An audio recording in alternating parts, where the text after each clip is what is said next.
will happen. And I hope that in some other jurisdiction you can fight this kind of application and still practice law. You see, everything goes in our country.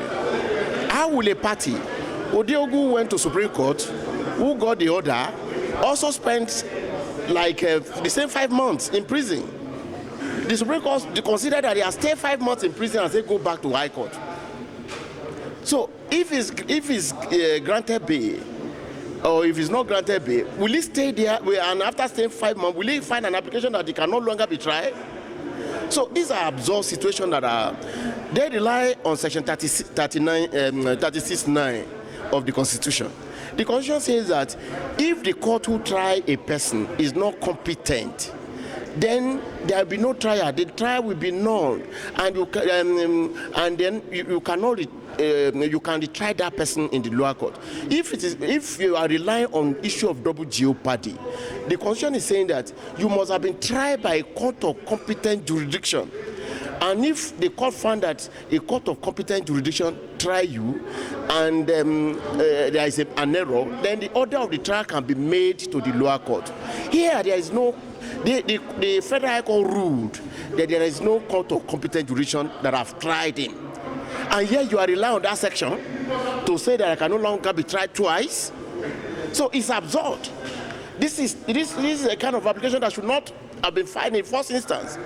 But in our country, I pray that we grow. Because this kind of thing, as I was emotional about it, I do not expect a lawyer to fight this kind of application, and I do not, the kind of attention that is given to this case, I do not expect it. This kind of application, can they go before the trial judge and raise the same issue? Do not file a different action, stay the other case. Contrary to the Administration of Criminal Justice Act, that said that there must not be stay. So it's very, very suspicious, and we don't know what is going on. So that is why we are emotional in arguing this application. Thank you. Hold on. All right. It's good to say that the application has been taken.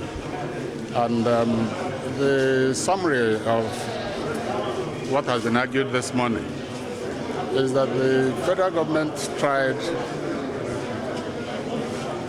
the applicant, Dr. Orji Kalu, for 12 years.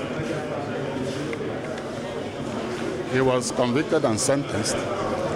He served 5 months in the custody of the prison service, and because of errors contained in the judgment of the Federal High Court, he was released.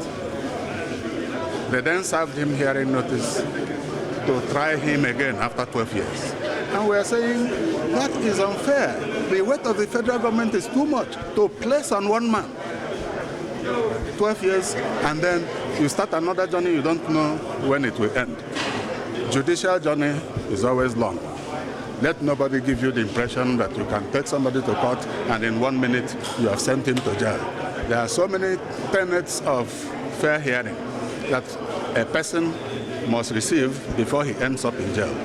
So the application is simply to say, you have tried now, no kill this man, to put it in the parlance which the ordinary man will understand. We are saying you don't try. 12 years, you know, fit through and for granted.